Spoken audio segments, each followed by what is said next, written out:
relance du bâtiment Construisons ensemble. Bonjour, bonsoir, bienvenue à Montpellier, au domaine de la Providence, le nouveau siège de la Fédération française du bâtiment, dans cette belle chapelle du XVIIe siècle, désacralisée, qui a vocation à accueillir un certain nombre d'événements et de débats. Et aujourd'hui, celui organisé par la Fédération française du bâtiment de l'Hérault. Cet événement se tient bien sûr dans un contexte sanitaire particulier, ce qui nous a amené à prendre un certain nombre de mesures assurant la sécurité chacun, donc il y a une partie publique en présentiel qui est plutôt limitée, mais c'est une première. Ce débat, ces échanges sont retransmis en direct sur la chaîne de YouTube et vous pourrez, pour ceux qui le souhaitent, dès demain, sur le compte Twitter, Facebook et le site internet de la Fédération française du bâtiment, retrouver nos échanges, le débat de ce soir. Il y a l'adresse qui est inscrite sur l'écran et qui vous permet plus précisément d'avoir accès à ces comptes. Un conducteur très resserré ce soir, 90 minutes de débat, de séquences. La première consacrée à la relance de l'activité économique, au rôle des acteurs locaux, des collectivités locales. La seconde, aux enjeux, aux défis en ce qui concerne la nécessité de mettre en place des coopérations et des collaborations, notamment entre les acteurs publics et les acteurs privés. Une belle palette d'intervenants et d'élus, de professionnels, et parmi nous ce soir. Alors, j'avais prévu de commencer par les collectivités régionales et départementales, premier rang desquelles qui sont en salle, notamment membre de la commission permanente du conseil régional qui représente la présidente de région Carole Delga, monsieur Barat, qui va pas tarder, je pense, à nous rejoindre, le vice-président en charge du développement économique et du tourisme, qui représente le président Kléber Mesquida. Merci, messieurs, merci, parce que vous étiez déjà là il y a 2 ans. Un débat organisé par la Fédération française du bâtiment consacré à l'emploi et à la formation professionnelle. Merci pour votre fidélité. C'est avec un grand plaisir que nous accueillons également ce soir les présidents des 3 principales agglomérations de l'Hérault. Alors c'est une balade d'est à ouest, un peu comme le soleil, même si aujourd'hui il fait un peu défaut, mais c'est plutôt rare en Occitanie et dans l'Hérault. En général, on a du soleil. Alors, monsieur le maire de Montpellier, merci Michael Delafosse d'être à nos côtés, monsieur le maire de Sèvres, François Comène, merci d'être là parmi nous ce soir, et monsieur le maire de Béziers, Robert Ménard, on sait que c'est toujours, merci, on sait que c'est toujours compliqué, les agendas sont contraints, c'est vrai pour les politiques comme pour les chefs d'entreprise, donc c'est toujours avec plaisir qu'on peut vous accueillir dans le cadre de ces événements et de ces débats. Ce soir, ce sont aussi les dirigeants d'entreprise qui vont échanger, c'est l'état d'esprit de la fédération et du débat organisé par celle-ci. Aujourd'hui, donc déjà 2 professionnels qui sont sur scène. Merci, messieurs. Le président de la Fédération des promoteurs immobiliers Méditerranée Occitanie, monsieur Laurent Villaret, et puis, bien sûr, également, le directeur de production de Promologie, c'est monsieur Michel Capra. Nous rejoindrons ensuite, ils sont dans la salle, 4 dirigeants d'entreprise qui sont un peu le panel à organiser de la Fédération française du bâtiment, qui nous permettront également d'échanger aujourd'hui avec vous tous ensemble ce soir. Mais sans plus tarder, il ne pouvait pas être des nôtres ce soir parmi nous. Il a souhaité absolument vous livrer un message. C'est le nouveau président de la Fédération française du bâtiment, Olivier Salleron. On l'écoute, ça dure 5 minutes.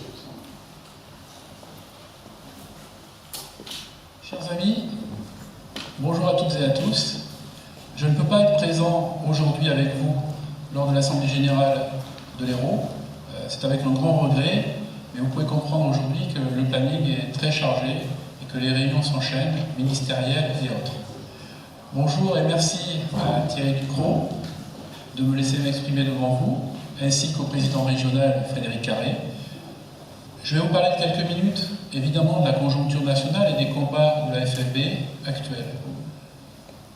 Aujourd'hui, la conjoncture est claire. Le bâtiment a repris quasiment à 100% les chantiers, mais en mode dégradé, vous le savez bien, et ralenti. Notre combat, c'est la relance.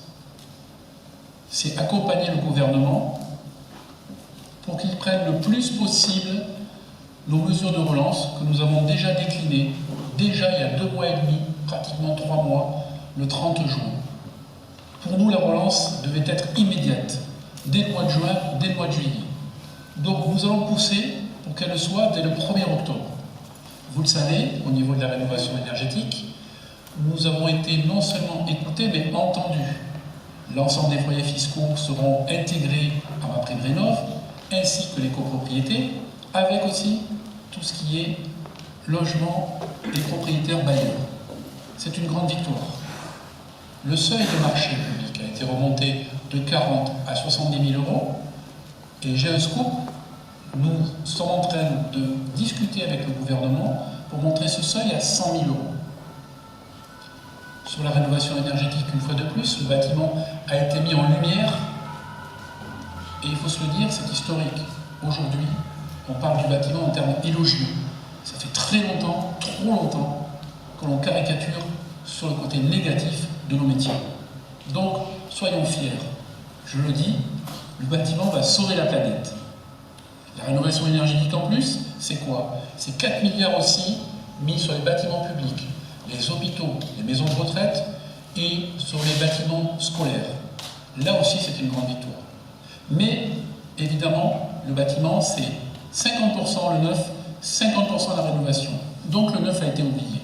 Vous le savez aussi, depuis quelques jours, le neuf, dont le logement neuf, pour loger nos concitoyens les plus modestes, aussi au niveau de l'habitat social, a été oublié. Nous l'avons remis sur la table au niveau du gouvernement, et la ministre du Logement, ainsi que Bruno Le Maire, nous convoquent d'ailleurs dès vendredi à une réunion sur le neuf pour parler de tout ce qui est prêt à taux zéro, pour parler de tout ce qui est prolongation du Pinel. Nous avons été forts de propositions. La plupart de nos propositions sont sur les bureaux de tous les cabinets ministériels. C'est avec fierté, et je vous le dis, chers adhérents et chers amis, que la FFB aujourd'hui a été mise en lumière et que ces propositions sont non seulement étudiées, mais aussi hors des questions dogmatiques et idéologiques, reprises par l'ensemble du gouvernement. À vous, à nous, d'être très vigilants pour la suite, parce que c'est le débat parlementaire qui va être important, à la fois sur ce que l'on a obtenu sur la rénovation énergétique, mais aussi sur le neuf. Il va falloir combattre tout l'automne et tout l'hiver pour que nos parlementaires signent les bons amendements et votent les bonnes lois.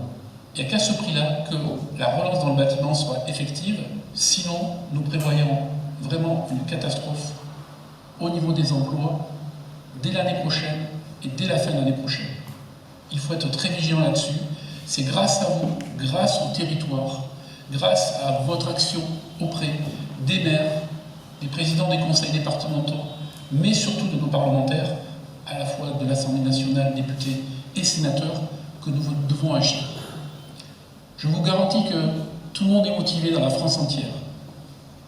Des contacts multiples et variés que je peux avoir avec toutes les fédérations départementales qui remontent en force, qui nous poussent, ainsi que les fédérations régionales. Je salue votre président Frédéric Carré au passage. Comptez sur notre détermination, comptez sur notre motivation au niveau du comité exécutif, du bureau et du conseil d'administration pour porter haut les valeurs du bâtiment, mais haut aussi les valeurs de la FFB. Comptez sur notre esprit d'équipe, notre dynamisme.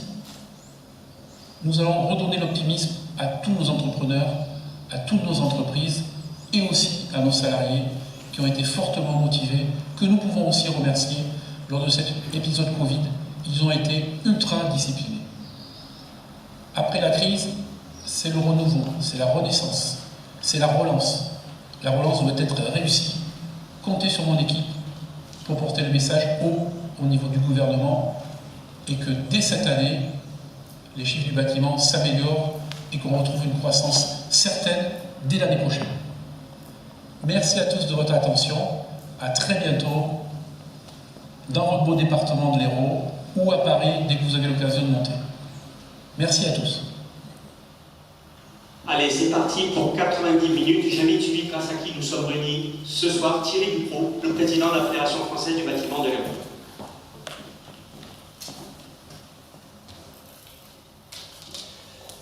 Mesdames et messieurs les élus, mesdames et messieurs les représentants des administrations et des organismes publics, messieurs les présidents des chambres consulaires, mesdames et messieurs les représentants des organisations professionnelles Mesdames et messieurs les partenaires de la profession, chers confrères artisans et entrepreneurs, membres de la FFB, mesdames et messieurs, je tiens tout d'abord à excuser l'absence de monsieur le préfet Witowski du fait de son devoir de réserve durant la campagne des élections sénatoriales.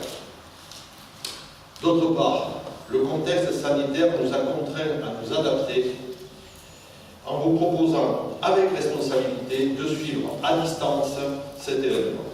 Seuls nos intervenants, que je tiens une nouvelle fois à remercier, et une assistance volontairement réduite sont présents ce soir. Mais je ne doute pas que la qualité des échanges vous fasse oublier cette distance forcée. Pourquoi la Fédération du bâtiment de l'Hérault a-t-elle choisi comme thème de cette rencontre « Relance économique, construisons ensemble ». C'est pour moi simplement une évidence. Ces derniers mois ont été marqués par la crise sanitaire qui impacte encore notre pays et nul ne sait jusqu'à quand. Il est d'un strict point de vue économique, les entreprises du bâtiment ont dû faire face et s'adapter à des situations changeantes. D'abord, un arrêt brutal de nos chantiers dès le 17 mars. Puis, de lourdes difficultés de démarrage à cause des problématiques d'approvisionnement des équipements personnels de protection, en particulier les masques. Ensuite, lors de la période de déconfinement, nous avons été confrontés à de fortes contraintes d'organisation et au nouveau coût sanitaire des chantiers. Enfin, trop souvent, nous avons subi l'empressement de nos clients pour rattraper rapidement, à effectif constant et parfois réduit, un retard aussi involontaire que pénalisant. Il faut le reconnaître, dans un premier temps, les mesures de chômage partiel, les reports de charges et les prêts garantis par l'État ont permis, notamment aux entreprises les plus fragiles, de survivre aux conséquences économiques du confinement général. Mais demain, il va falloir faire les comptes, payer ce qui a été reporté, rembourser les prêts. Pour cela, nos entreprises vont avoir besoin d'une activité soutenue et de perspectives stables et encourageantes. Ce point est essentiel, car seule une activité pourra leur permettre de survivre, de sauvegarder leurs emplois, de continuer à embaucher, de former et d'insérer. Mais nous ne nous voilons pas la face. Aujourd'hui, nombre d'entreprises en suractivité pour compenser la période de confinement et en perfusion grâce au PGO et au report de charges et d'emprunts. Dans la culture populaire, on dit que quand le bâtiment, tout va. Dans la culture des entreprises, on dit aussi quand la trésorerie va, tout va. Grâce ou à cause des aides, aujourd'hui, les trésoreries sont trop souvent artificielles. Et certaines anoblisent même de prendre un salutaire recul sur la rentabilité actuelle de leur entreprise. Mais de même, dès mi-octobre, avec le début des remboursements, il faudra hélas craindre une première vague d'entreprises en difficulté. En outre, si l'activité faiblit, les prix risquent encore une fois à nouveau de chuter. Et avec 2% de marge en moyenne pour les entreprises du bâtiment, combien d'entreprises risquent-elles de sombrer? Et combien d'emplois seraient en conséquence perdus dans notre département? Ne perdons jamais de vue que dans l'Hérault, la filière construction emploie localement 30 000 actifs et fait donc vivre 30 000 familles sur notre département.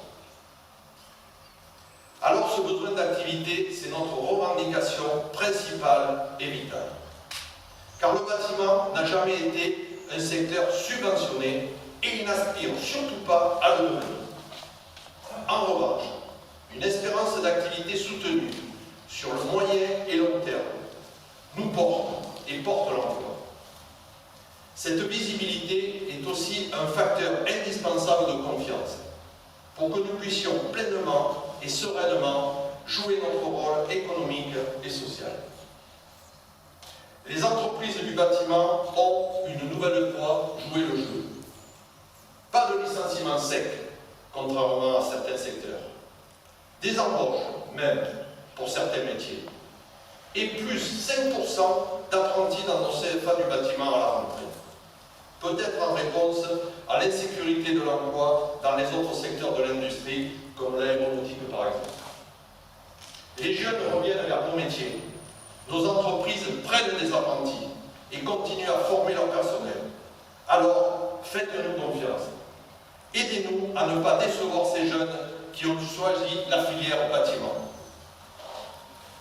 Comme le rappelait il y a quelques semaines Bruno Le Maire, ministre de l'économie, le bâtiment est un acteur essentiel de la relance et de l'emploi par sa capacité à interagir rapidement dans notre économie. Nous vivons actuellement une reprise en trompe-l'œil, avec une suractivité due au fait que l'on veut nous faire rattraper le retard pris avec l'arrêt des chantiers et d'une activité déjà prévue durant cette période. Mais nos carnets de commandes se réduisent dangereusement. Le 9 septembre, un plan de relance de plus de 7 milliards a été annoncé. Le gouvernement fléchant principalement la transition énergétique des bâtiments. On peut évidemment s'en réjouir, mais parallèlement déplorer le quasi-oubli des mesures pour la construction neuve dans ce plan. Pour ma part, à l'ambition affichée de limiter l'artificialisation des sols, je préfère vous soumettre l'idée de sobriété financière, de sobriété foncière, qui ouvre la porte à la concertation entre collectivités et partenaires de l'acte de bâtir. La Fédération du bâtiment, la Fédération des promoteurs immobiliers, la FNAIM, le syndicat des aménageurs lotisseurs, la CCI de l'Hérault, déjà regroupés au sein de l'ABCD, l'Académie du bâtiment et de la Cité de demain, auquel il faudra bien sûr associer les architectes et la maîtrise d'œuvre. Négliger le neuf, même si Emmanuel Vargon, ministre du Logement, s'en défend, est d'autant plus dommageable que le retard s'accumule, notamment en matière de logement, alors que la population de notre département, si attractif, ne cesse de croître. Il est donc impératif que les mesures et dispositifs favorisant l'investissement puissent avoir des effets rapides, durables, qui se concrétisent dès le début de l'année 2021. Je ne manquerai pas de le rappeler à Madame le ministre, que je rencontre jeudi avec le comité stratégique de la filière bois dans le cadre de mes fonctions de président national de l'Union du métier du bois de la Fédération du bâtiment. Confiance, rapidité, efficacité des mesures, c'est tout ce que nous voulons nous entretenir avec nos invités et témoins de ce soir. Vous allez maintenant pouvoir suivre 2 tables rondes. La première table ronde permettra d'entendre nos invités sur la situation actuelle et d'interroger les responsables des principales collectivités de notre département, pour certains nouvellement élus, sur leur contribution à une relance rapide du bâtiment. Qu'allez-vous nous construire ou accompagner? Qu'allez-vous bâtir? Qu'allez-vous rénover ou encourager à rénover? Et surtout, quand allez-vous le faire? C'est le volet construisons. La seconde table ronde, plus prospective, tentera de tirer quelques enseignements de la crise qu'a affronté le bâtiment, pour qu'une intelligence collective nous conduise désormais à travailler mieux et avec plus de respect entre les acteurs de la construction. Ce sera le volet « Construisons ensemble ». Joël, je vous rends la parole. Merci. L'animation de ce table ronde. Merci, Président.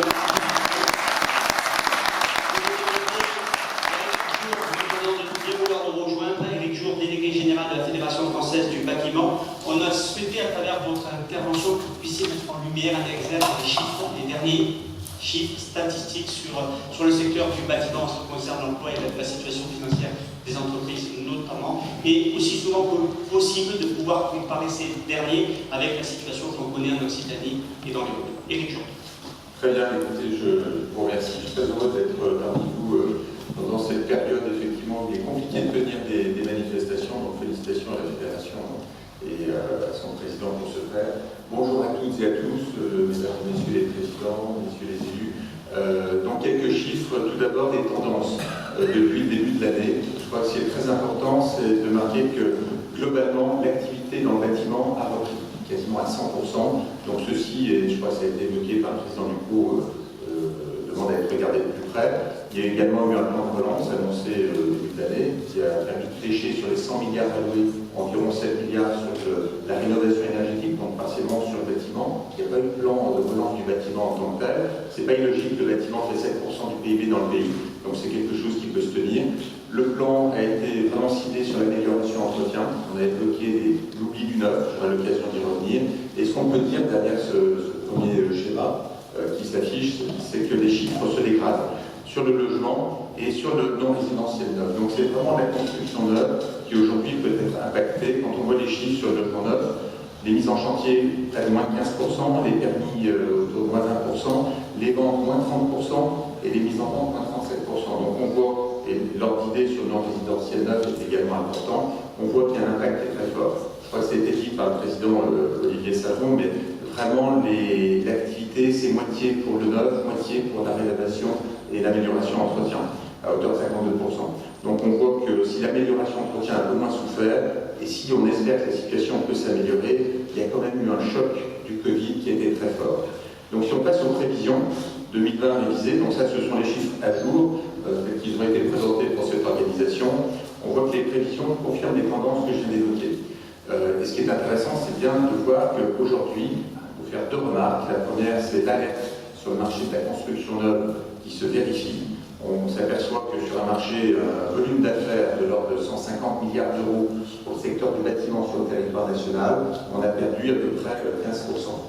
Vous faites le calcul, vous voyez quelle est l'ampleur de la perte pour la profession, et on voit que l'impact, ce dont on a, est moins grave sur l'amélioration entretien.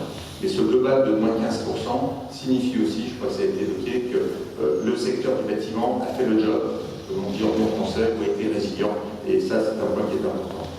Et on le voit sur le slide d'après, sur l'emploi, ce qui est intéressant de noter, et le document parle de lui-même, c'est que ce document montre l'engagement et la responsabilité des chefs d'entreprise de la profession. Il n'y a pas eu de licenciement, il n'y a pas eu de plans sociaux d'envergure, il y a eu un impact très clair sur l'activité, sur l'emploi intérimaire, de plus de 30 000, presque 40 000, mais l'emploi a tenu. J'aurais tendance à dire fluctuate nec mergitur, pour rappeler la devise de Paris, je viens de Paris, effectivement, lors de l'incendie de Notre-Dame. Donc le bâtiment a tenu, et effectivement, l'emploi salarié s'est tenu. Cette situation fait suite aussi à des embauches avec des résultats en emploi net qui étaient très conséquents sur les 3 dernières années, de l'ordre de 30 à 40 000 par an, sans compter l'opération 15 000 bâtisseurs, qui était véritablement ciblée sur la recherche de compétences dans les quartiers. Un point sur la situation financière, parce que si l'emploi se tient, la situation financière est un peu plus inquiétante. Et ce document parle de lui-même, vous voyez l'impact du Covid, des surcoûts sur l'activité de la profession. Et donc là, c'est vraiment une alerte sur la marge opérationnelle qui va avoir un impact direct sur les résultats des entreprises du secteur. Donc si on voit que la reprise a été très forte, je rappelle que l'activité dans le bâtiment s'est arrêtée à hauteur de 91% au plus fort de la crise. Donc c'est reparti. Pour autant, les trésoreries hors les PGE sont en berne et la chute des marges doit être constatée.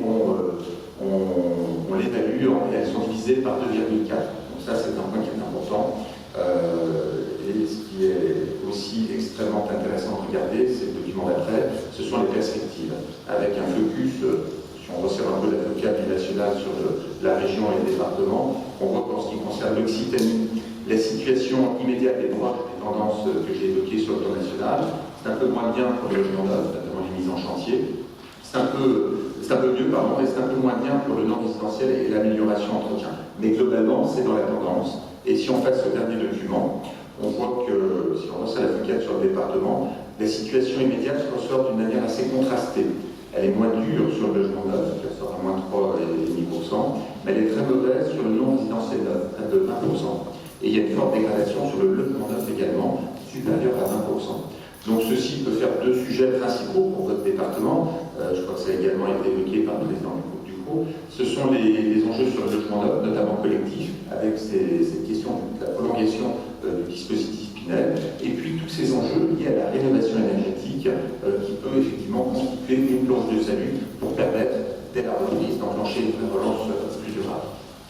Merci Eric Jour, restez avec nous et n'hésitez pas, si l'occasion vous le souhaitez, de prendre la parole pour compléter ou donner quelques chiffres également. On est déjà dans la première séquence, la relance et les projets. Pour ouvrir celle-ci, on va vous montrer un film qui ne dure pas plus de 2 minutes. C'est un film qu'a réalisé la Fédération française du bâtiment à la sortie du confinement. Vous verrez, très bien fait et toujours d'actualité. Et il introduit, je crois, assez bien la seconde séquence. Merci.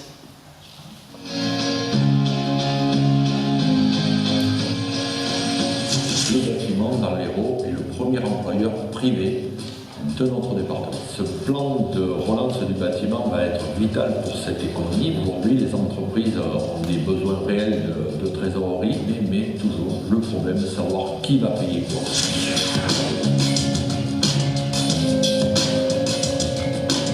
Entre 10 et 15%, je pense, de chiffre d'affaires, de pertes sèches créées entre le coût des EPI, la perte de productivité.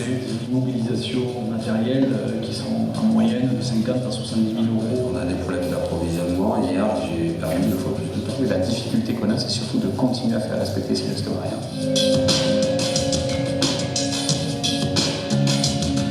Tout est plus long. Et c'est ça qu'il faut se rendre compte pendant cette période. Donc le degré d'exigence peut-être soit revu à la baisse en termes de réactivité. De façon générale, c'est un effort solidaire qu'on doit avoir. Se mettre autour de la table et trouver des solutions pérennes, faciles à mettre en œuvre, et puis quand c'est coûteux, qui les prend en charge. Pour qu'effectivement, les dispositions gouvernementales soient fortes et encore plus localement.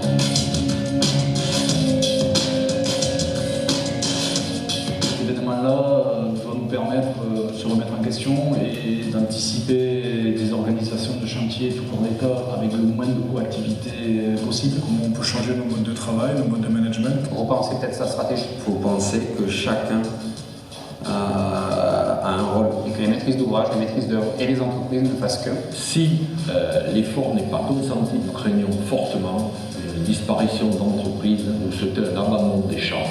Bénéficier du chômage partiel qui, à mon avis, doit être étendu au minimum jusqu'à la fin septembre. Donc soyons solidaires.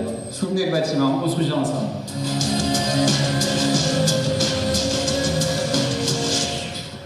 Soutenez le bâtiment, construisons ensemble. C'est une belle transition pour lancer le débat. Donc je me tourne vers les invités. Je vais commencer à vous poser une première question. Monsieur le maire de Montpellier, Michael Delafosse, ça a été dit, le bâtiment premier employeur privé du département, on voit bien qu'il y a une inquiétude forte, que la crise a commencé et elle peut perdurer. Comment vous, en tant que maire, vous venez d'être élu président de la métropole, vous entendez soutenir, accompagner l'activité économique au niveau local? D'abord, merci de l'invitation. Je voudrais saluer le président Ducrot pour son travail et son engagement dans la crise.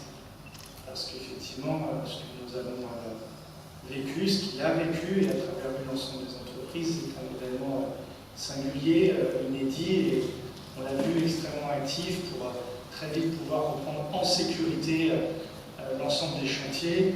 Et quand on entend que l'appareil productif, c'est-à-dire que les entreprises ont tenu, c'est quand même du super boulot. Et il faut que ce soit dit. Il faut que ce soit dit. Et ça dit aussi la qualité pour nous, élus locaux ici, d'avoir des interlocuteurs avec qui on peut de manière interagir, être réactif, et c'est important. Ça, c'est le premier point. Deuxième point, moi, je n'ai pas encore été réélu, peut-être, si on travaille bien. Donc, moi, je prends mes fonctions dans ce contexte incroyable de cette crise, où on voit bien que la crise sanitaire s'annonce une crise économique, et que nos territoires, et je pense que mes collègues vont être au diapason de ce que je dis, on doit être très agile, très réactif, très visible dans les décisions que nous allons prendre. Et donc, nouvellement élu, je prends mes fonctions et je suis peut-être celui qui va être le moins précis parce que on prend nos fonctions et on n'a pas encore. On doit mettre en œuvre. Sur moins de 3 mois. 2 mois. 2 mois. Avec 1 mois de vacances. Pas pour moi, mais pour ceux qui les avaient pas volés, c'est-à-dire ceux qui étaient aussi service public mobilisés. Néanmoins, je voudrais dire une chose. J'ai passé quasiment la journée avec le président de la REM, que je veux saluer à nouveau.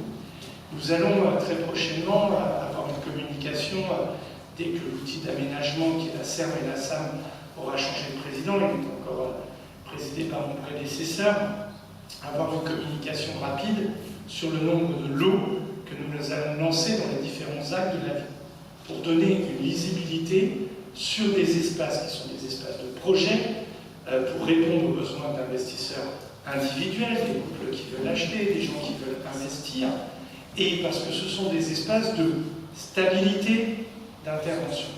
C'est des projets, c'est pas soumis à des recours, donc on est dans une temporalité beaucoup plus rapide que quand on est dans le diffus. Et à Montpellier, il y en a un certain nombre, je pense à la ZAC de la République, je pense à la ZAC de la Restante, je pense à la ZAC de l'EAI, je pense à la ZAC Beau-Soleil, donc y compris une pluralité de produits. Nous allons aller vite, nous allons donner de la lisibilité au lot que nous allons agréer pour produire du logement qui doit répondre à la fois aux enjeux de l'immobilier, aux enjeux du bâtiment, et donc toute cette filière, dans cette lisibilité-là, elle est stratégique. Premier point.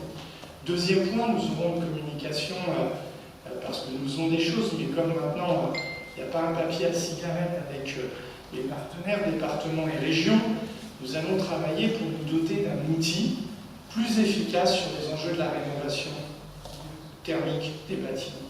Et à Montpellier, c'est un chantier colossal. C'est un élément fort ici, le plan de relance. Exactement. Et le plan de relance nous a été présenté, je salue les coordinateurs, ça m'énervait, par monsieur le préfet. Il y a des crédits à prendre. Et nous ne devons pas regarder passer des travaux. Et c'est maintenant. Et c'est maintenant. Et donc, il faut qu'on se dote d'outils. Dans mon rapport d'étonnement, en tant que nouveau maire, nous sommes trop dispersés entre Énergie du Sud, de la CERN, la LEC. Nous ne sommes pas assez agiles. Et donc, je souhaite, nous allons travailler à donner un outil agile au territoire de la métropole de Montpellier pour être à cette hauteur d'une relance qu'on appelle Green New Deal, d'une transition écologique, mais qui donne du travail au bâtiment et qui permet de répondre aux enjeux de sobriété énergétique, de pouvoir d'achat dans les passoires thermiques qui sont très nombreuses, des copropriétés des années 60 à Montpellier. J'aurais un message, parce que j'ai appris que le président du groupe voyait la ministre, et avec François, quand même, on a eu la chance d'échanger avec elle. Je voudrais, Président, que vous fassiez l'écho de ce que nous lui avons dit. C'est trop long. C'est trop long. Si nous voulons réussir la relance, nos administrations publiques doivent gagner en agilité. Moi, je sais, je dois absolument revoir l'organigramme ville-métropole, et c'est pour ça qu'on s'est doté d'un DG de combat, qui est Olivier Nice, qui est le directeur général des services de la métropole de Lyon. Ça pulse. Mais il faut absolument, enfin moi j'ai été l'adjoint à l'urbanisme, c'est pour ça que je reviens au plaisir ici. J'ai une éclipse de 6 ans. Mais on mettait 6 ans pour faire une ZAC, on est passé à 12. C'est pas possible. Ça n'est pas possible. Et a fortiori parce qu'on va devoir faire, et je me réjouis des propos, du réinvestissement urbain, ne pas artificialiser des sols, parce qu'on doit changer de paradigme. Et là, il y a quelque chose qui se joue dans un message que l'État doit envoyer, non pas bafouer les procédures, loin de moi cette idée, loin de moi ce propos, mais quand même, il faut qu'on retrouve collectivement de l'agilité, parce que sinon nous nous en sortirons pas. Et c'est un élément stratégique de la relance. Moi, je ne fais pas la campagne du président de la République, je le soutiens politiquement, c'est pas mon sujet. Mais juste, je veux lui dire que là, on va connaître 18 à 24 mois difficiles. Et si ce que nous commençons à dire, nous, comme donneurs d'ordre du point de vue des collectivités territoriales, c'est dans 24 mois, bon, ben d'ici là, les comptes de l'assurance chômage auront été encore plus déficitaires, la crise sera d'autant plus dure, et les tensions sociales vont s'exacerber. Et donc là, il y a une responsabilité. De notre part, ici, nos rapports avec l'État sont de qualité, mais il faut absolument que la ministre, le gouvernement mesure bien que si on veut que ce plan de relance soit efficace, on ne doit pas s'égarer en procédure A, puis B, puis C, même si ABCD c'est très bien, mais il faut qu'on retrouve de l'agilité dans les temporalités. Enfin, sinon, objectivement, nous nous en sortirons, on s'en sortira toujours, mais on ne sera pas à la hauteur des enjeux et de la crise qui nous attend. Allez, c'est très clair, agilité, détermination, on voit bien que c'est bien que les acteurs acteurs publics soient dans cet esprit-là. Les entreprises le sont également. Alors, je passe la parole à Laurent Villaret, président de la Fédération des promoteurs immobiliers, sûrement en écho au propos de M. le maire de Montpellier. Alors, tout le monde parle du plan de relance. Moi, je vais dire un mot sur ce qui s'est passé avant. Parce que sur le logement neuf, il y a bien une chose à comprendre, c'est que la situation dans laquelle on est aujourd'hui, elle n'est pas due au Covid. Moi, je ne voudrais pas qu'on résume ce qui se passe aujourd'hui au Covid. Je rappelle que qu'est-ce qui a changé en fait en quelques temps? On a dit on arrête d'artificialiser le sol. C'est-à-dire qu'on construit on recycle la vie sur la ville. Et la deuxième chose qui a été dit, c'est qu'on construit de la carbone. Enfin, on construit davantage que de la carbone, puisque quand même on construit déjà de la carbone, on sait le faire. Ça c'était avant Covid. Rien, je dis bien rien, sur les années qui viennent de passer, n'a été mis en place pour aider les élus locaux et la profession à accélérer les processus administratifs de sortie des opérations dans le renouvellement. Obtenir des autorisations environnementales aujourd'hui, c'est devenu extrêmement compliqué, voire impossible. Qu'est-ce qui s'est passé sur la région Aix-Languedoc-Roussillon, que je représente sur la fédération? Baisse des mises en vente, je suis avant Covid. Baisse des mises en vente sur notre région, qui ont conduit aujourd'hui, post-Covid, à avoir effacé la moitié du marché sur la métropole de Montpellier et sur l'Aix-Languedoc-Roussillon. Deuxième point. On a un volume de marché assez faible, je crois que c'est depuis 15 ans. Depuis 15 ans, c'est le chiffre le plus. Qu'est-ce qu'on a fait également? Il y a Bercy, je suis un peu critique, hein, il y a Bercy qui a fait un tableau Excel et qui a rayé de la carte deux villes moyennes, parce qu'il faut se rappeler quand même, on a une constellation de villes moyennes. Il y a une métropole, certes, qui est forte, mais il y a aussi des villes moyennes qui sont attractives près de routes. On a littéralement effacé, j'ai dit bien effacé, les marchés de Béziers et de Narbonne en logement neuf, en supprimant l'incitation fiscale de la zone B2. Alors que ces villes-là sont Monsieur le maire de Béziers réagira sur au bord de la route et que ce dispositif fiscal permet la sortie d'opérations, permet la production de logement social, permet la production de logement abordable, et qui plus est, viennent resserrer encore plus la tension sur la métropole de Montpellier. Maintenant, le post-Covid. Oui, parce que là, c'est un vrai enjeu, et c'est vrai que c'est maintenant. Alors, il y a deux choses qui sont importantes. C'est qu'on veut utiliser un nouveau sol. C'est le sol qu'on recycle. Très bien. Nous, les promoteurs, et je suis sûr les entreprises, on adhère à ça. On comprend la transition écologique. Mais que l'État donne aux élus locaux les moyens de sortir ces opérations. On ne tire même pas les conséquences du Covid. On ne dématérialise même pas, en sortant du Covid, les autorisations d'urbanisme. Aujourd'hui, on repart sur un cycle identique. On a des scoles qui nous disent vous faites du logement. Vous aussi demandez de la simplification et de l'accélération. Il n'y a pas de simplification. Et la simplification, c'est où, c'est quand? On parle de maire bâtisseur, de prime au maire bâtisseur. C'est où, c'est quand, c'est quoi? On parle du renouvellement de la loi Pinel qui, alors, avant de la renouveler, il faudrait la rétablir dans les territoires où ça a été rayé de la carte. Et clairement, sur la loi Pinel, la ministre est venue l'autre jour pour nous dire la loi Pinel va être prolongée. Très bien. Et on voudrait étudier un Pinel plus tard. Un Pinel vert. Et faites-le tout de suite. Faisons un Pinel vert tout de suite. Voilà. Donc, moi j'entends qu'il y a une politique volontariste du président de la métropole que j'ai vu aujourd'hui, qui me fait plaisir puisqu'on ressort du foncier par un prisme de ZAC, par un prisme de recyclage de spots de renouvellement urbain. Encore faut, on a besoin effectivement que les PC qu'on a en cours sortent, mais on a besoin aussi d'outils qui aident les élus pour que les futurs PC dans ces ZAC qui doivent être approuvés et dans ces spots de renouvellement urbain permettent que ces opérations sortent dans un temps rapide, sinon plus de logement social, plus de logement abordable et des prix sur le logement qui explosent. Oui.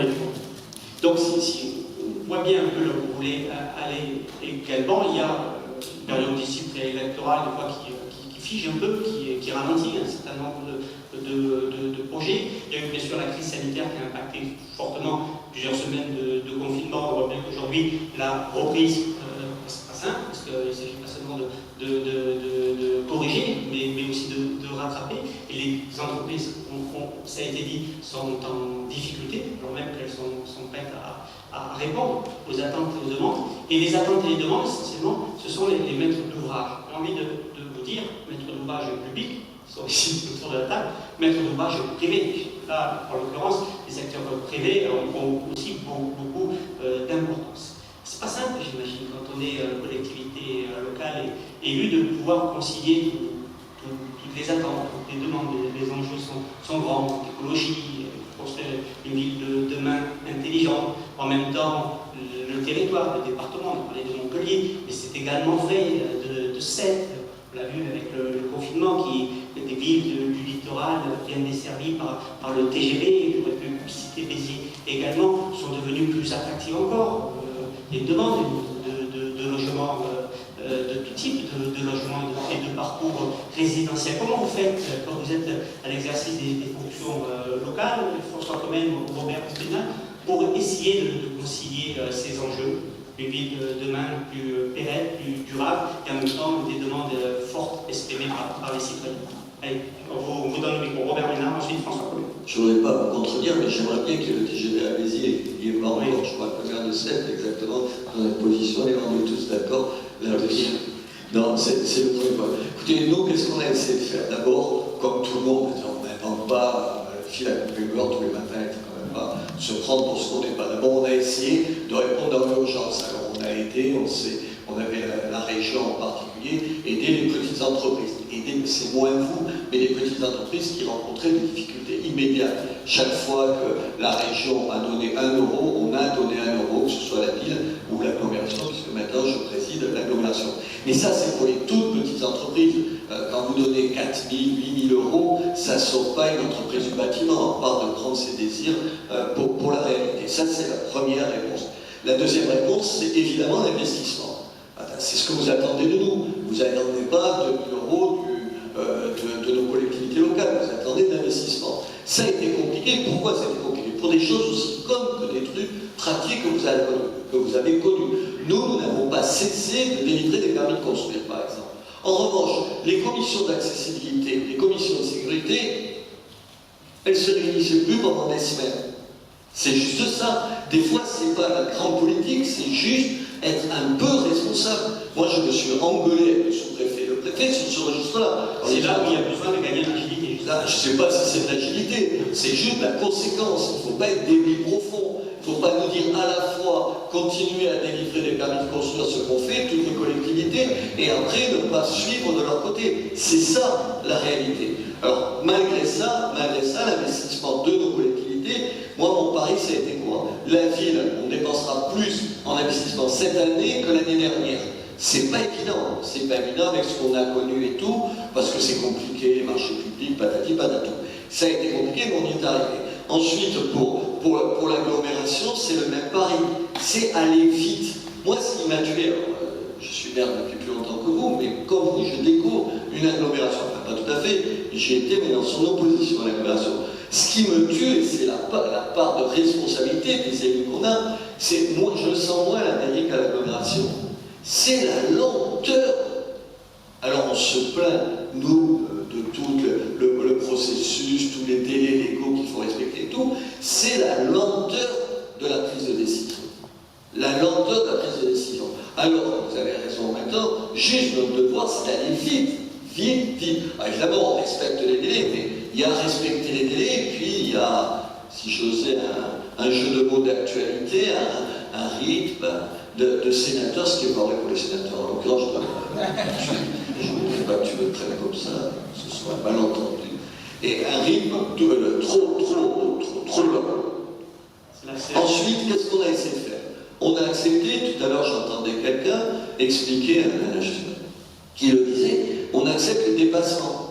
Aujourd'hui, on a signé un certain nombre de devis, d'accords avec un certain nombre d'entreprises qui, juste, si on ne bouge pas d'iota, ils vont perdre de l'argent. Il faut le dire. Parce qu'avec les coûts plus importants pour le Covid, si vous leur dites « Ah, non, tu te tiens à ce que tu as signé », tu le tues, l'entrepreneur en face de toi.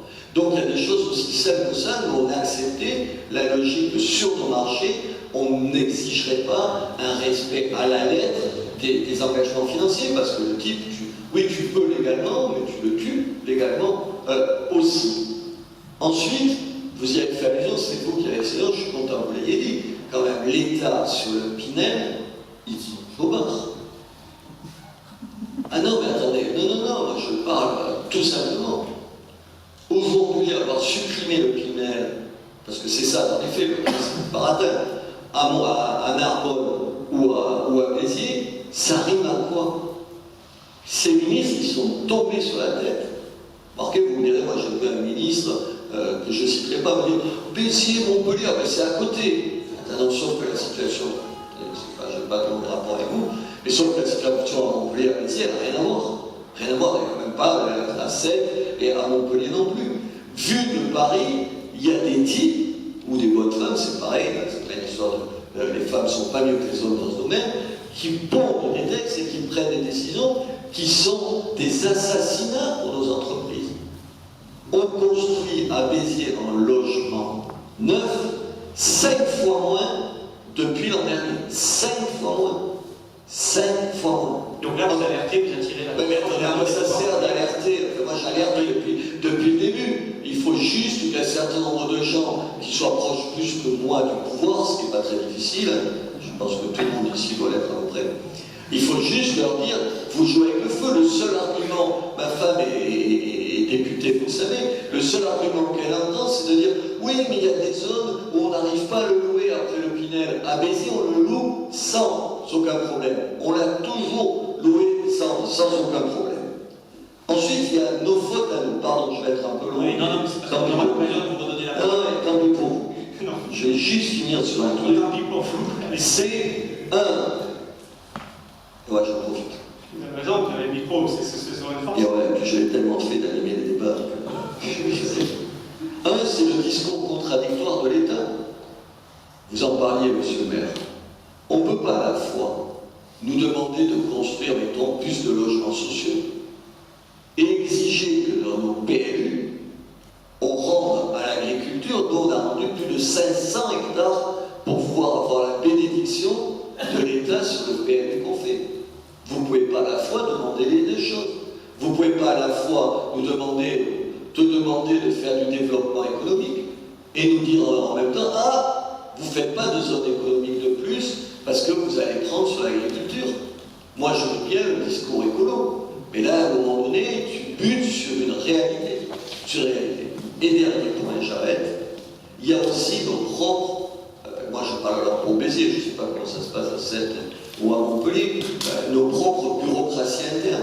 Tu arrives à Béziers, je suppose que ça doit être pas qu'à Béziers, tu avais, alors en plus nous on ne s'entendait pas, tu avais l'agglomération, tu tapais à la porte, ensuite il fallait aller voir la mairie, tu tapais à la porte, et ensuite tu allais voir Via Terra, notre société d'économie mixte, où tu tapais à la porte. Tout ça est trop compliqué, j'ai supprimé le développement économique à l'agglo, il n'y en a plus.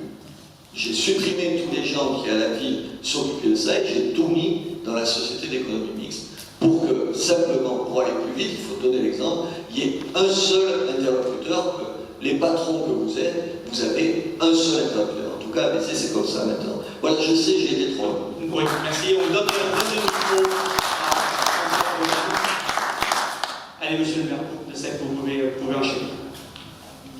Moi, à Sèvres, c'est beaucoup plus simple qu'à Béziers, parce qu'à Sèvres, on n'a pas de foncier, on a les terres à côté, les temps de taux de l'autre, la garrigue et le ligot sur l'ouest. Donc, je ne vous cache pas. Et pourtant, 30% d'habitants en plus de. Oui, mais cette augmentation, si vous voulez, on est obligé de la mener depuis cette année.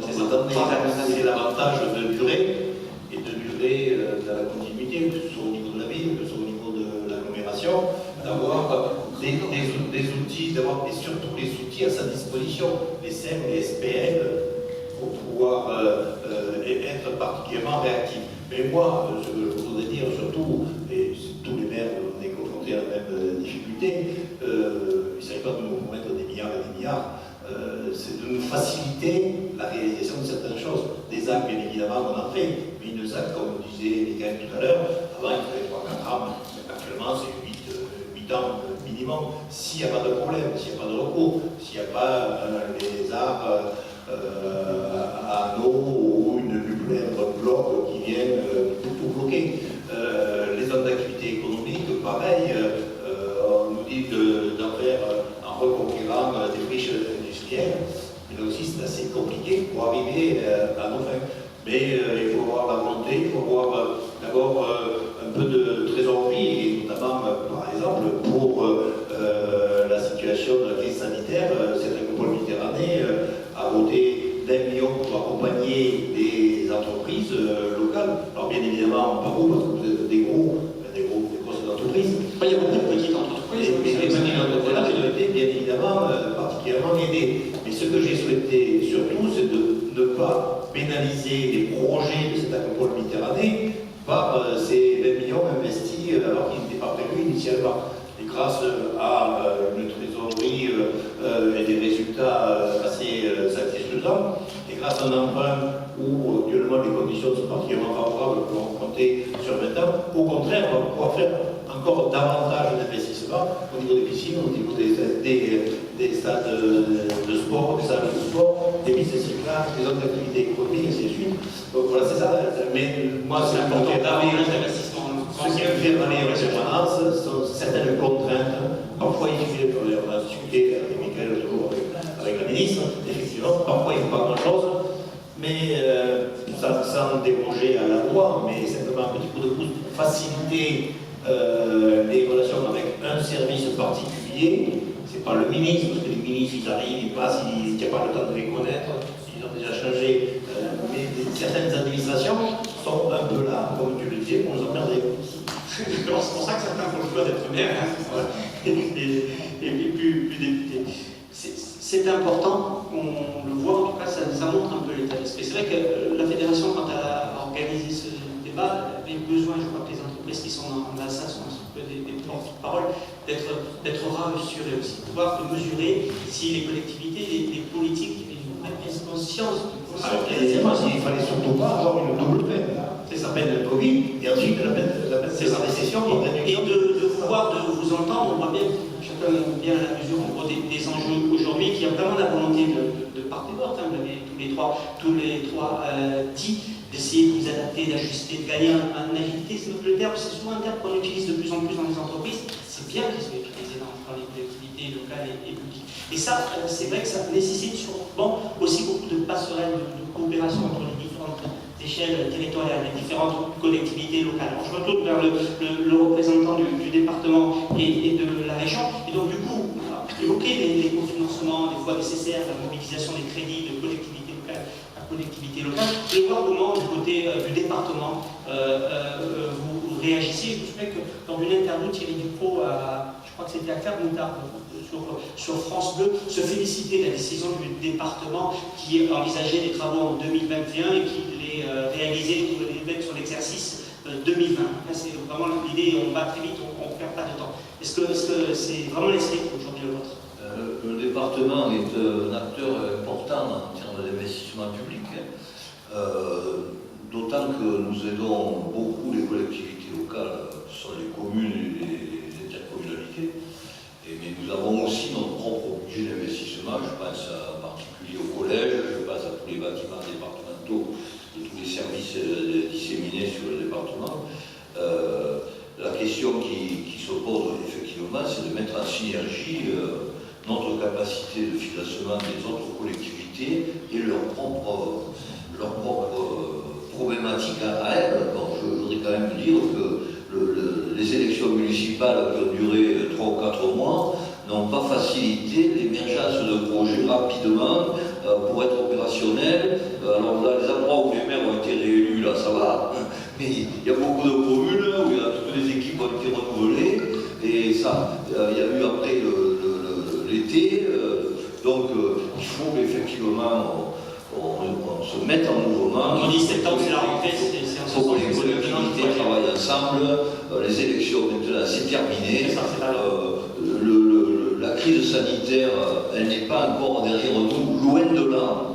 Alors si effectivement la pandémie ne redémarre pas, je crois que ça sera difficile, mais on passera ce cap. Si elle redémarre, je ne réponds pas des accidents personnellement.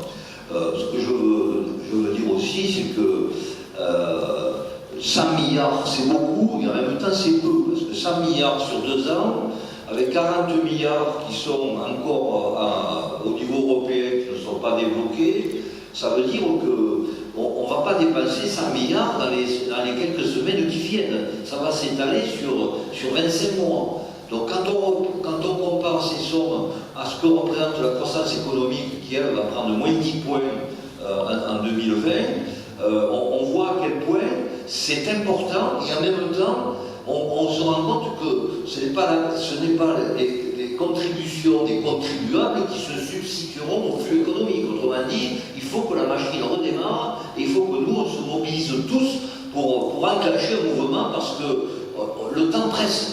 On n'a pas le temps de perdre 6 mois. Là, je rejoins tout ce qui vient d'être dit par rapport aux procédures, à l'émergence des dossiers, les permis de construire, les clauses environnementales, etc., etc.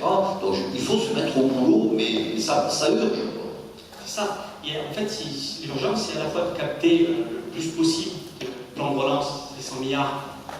Mais il faut là-bas. Je pense que les collectivités locales c'est comment tirer le plus possible de cette enveloppe financière. Et bouger le plan de relance pour rajouter leur propre projet.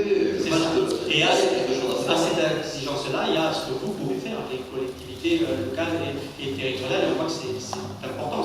Et ça pose aussi pour les entreprises qui elles-mêmes ont des projets d'investissement. Elles peuvent avoir de la visibilité à moyen terme. Le conseil régional, je crois que c'était il y a 3 ans, vous dites si je me trompe, lancé un plan Marshall du bâtiment. Ce plan Marshall, il est aujourd'hui en activité depuis 3 ans. J'imagine que le contexte, il va continuer de perdurer. Vous allez nous le dire ou peut-être même être conforté. Si vous voulez, l'occasion de ces réunions auxquelles je viens toujours avec plaisir depuis bien plus que 3 ans, depuis le trône, toujours l'occasion à la fois de servir de coaching-ball pour la profession, mais aussi d'aider et bien rassurer. Et je me souviens d'une époque où, pour rassurer la profession qui avait peur de la fusion de la nouvelle région et de la fameuse année blanche, si vous vous souvenez de ça, la présidente Caroline Delga, la candidate, a pris l'engagement d'un plan Marshall du bâtiment, en disant j'arriverai aux affaires et j'accélérerai les investissements régionaux directs pour permettre à la profession de ne pas subir les effets de cette fusion, de la fusion de cette administration.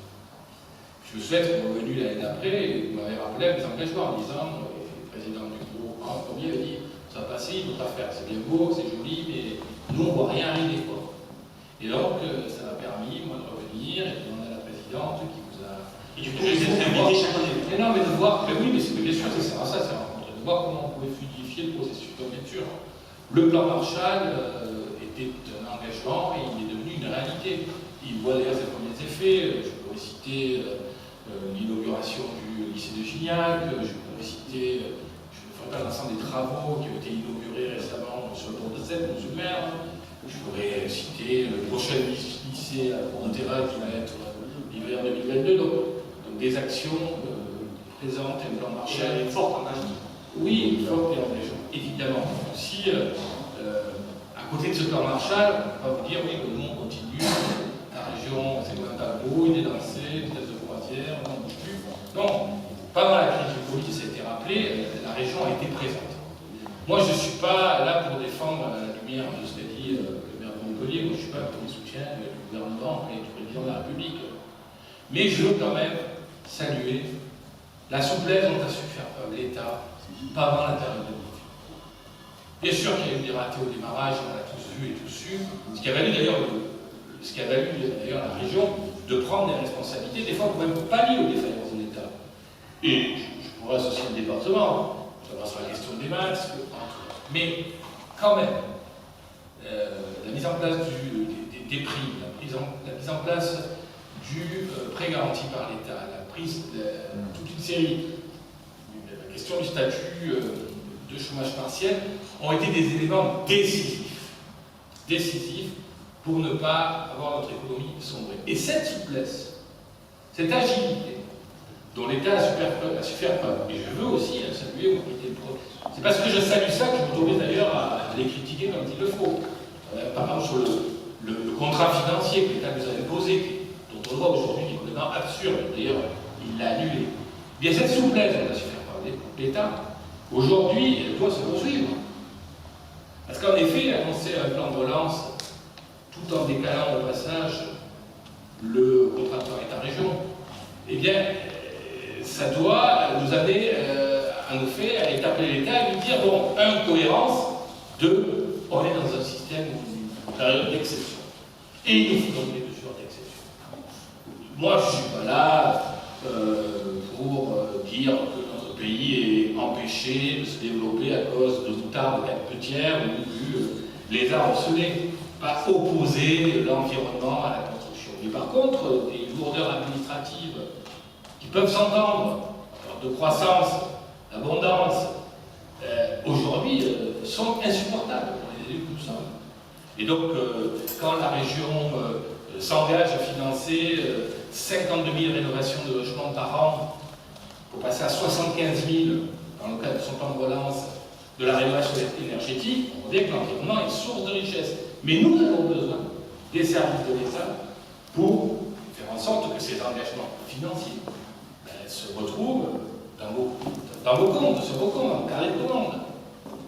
J'ajoute, je pourrais aussi parler d'autres volets, parce que là, ici, nous parlons évidemment du plan de relance sur le bâtiment et la construction. Mais nous avons aussi une responsabilité, région, département, et les communes qui sont là. C'est faire en sorte que les bâtiments que vous allez construire soient là, fournis, on a l'impression, on voit des investissements, et que vous allez devoir vendre, vous allez trouver des clients. Donc ça veut dire plan de relance au tourisme, ça veut dire plan de relance culturel, parce que tout ça, ce sont... Et tous les secteurs sont concernés. Tous les secteurs sont concernés. Et lorsque nous disons que nous avons besoin d'agilité de l'État qui accompagne plutôt que l'État qui contrôle et qui sanctionne, et je me dis qu'il a su le faire pendant la période de confinement, eh bien, ce n'est pas que des mots, ce n'est pas que de jeu politique, il en va de la survie économique du pays. Et c'est pour ça, Monsieur le Président du groupe, à côté du maire de Montpellier, Carole Delga m'a demandé de dire, oui, bien sûr, faites pression auprès du gouvernement, donc bien sûr, si vous pouvez avoir plus d'argent, on prendra. Et c'est pas ça qu'on demande, c'est de faire en sorte que les engagements que nous donnons, les investissements que nous avons votés, puissent se retrouver rapidement engagés sur le terrain. Allez, le message, je crois, peut être entendu. Protection, soutien, on voit bien, ce sont des actions qui ont été plutôt derrière nous, plutôt réactives et plutôt bien faites. Aujourd'hui, la question, c'est celle d'une relance rapide, une relance efficace. Ça passe par la mobilisation des acteurs publics, ça passe aussi par la mobilisation des acteurs privés. Michel Capra, vous êtes directeur de la promotion dans votre entreprise, homologiste. Vous avez décidé aussi de continuer d'une certaine manière l'investissement, le combat pour réaliser votre plan d'action tel que vous l'aviez imaginé précédé, même si vous m'avez dit en discutant en échangeant pour préparer cette manifestation que ça nécessitait aussi quelques adaptations.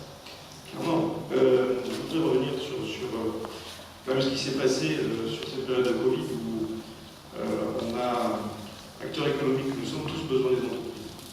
On ne peut pas construire sans un corpus d'entreprises, du BTP qui soit sain, pérenne et qui ait une certaine visibilité. Et dès l'arrêt de nos chantiers, je veux dire, les toutes premières semaines ont été quand même consacrées à mettre en place un certain nombre d'actions pour que cette période d'arrêt, dont on maîtrise absolument pas la durée à l'époque, ne soit pas mortifère pour l'ensemble des entreprises avec lesquelles nous avions contracté des marchés. Et très rapidement, on parlait d'agilité, de réactivité, d'imagination. On a très rapidement essayé de mettre en place un certain nombre de protocoles avec l'ensemble de l'entreprise pour participer à l'ensemble des surcoûts de protection de la santé sur les opérations, pour que dès le redémarrage des travaux, on soit en mesure effectivement d'assurer la protection de tous les salariés, les nôtres comme ceux des entreprises, en partageant pratiquement chaque fois la moitié de tous les coûts collectifs de protection de la santé, d'abandonner bien entendu tout le régime des pénalités de retard sur les allongements de chantier, et force est de constater que le jeu a été joué de part et d'autre, puisqu'à l'arrivée, globalement sur nos prévisions, l'année 2020 devrait, sur les livraisons d'opérations, être au rendez-vous, que ce soit en pomologie, comme on la plupart aux réseaux sociaux. Ça, c'est plutôt bilan de l'opposition, effectivement, on est à peu près dans la plaque. En termes de volume de livraison, effectivement, à 5% près, on est dans l'objectif. Avec évidemment un décalage de recettes, c'est assez clair, puisque c'est pratiquement le dernier trimestre qui va avoir arrivé un certain nombre de mises en location, de logements locatifs. Là où la difficulté est plus conséquente, et je rejoins effectivement ce que disait Laurent Villaret tout à l'heure, attirer l'attention à tout le monde, c'est que le monde du logement social aujourd'hui est interdépendant aussi de la fonction privée. Quand on est 100 logements sur le marché aujourd'hui en logement social, au plan national, il y en a à peu près la moitié qui sont construits par des promoteurs privés.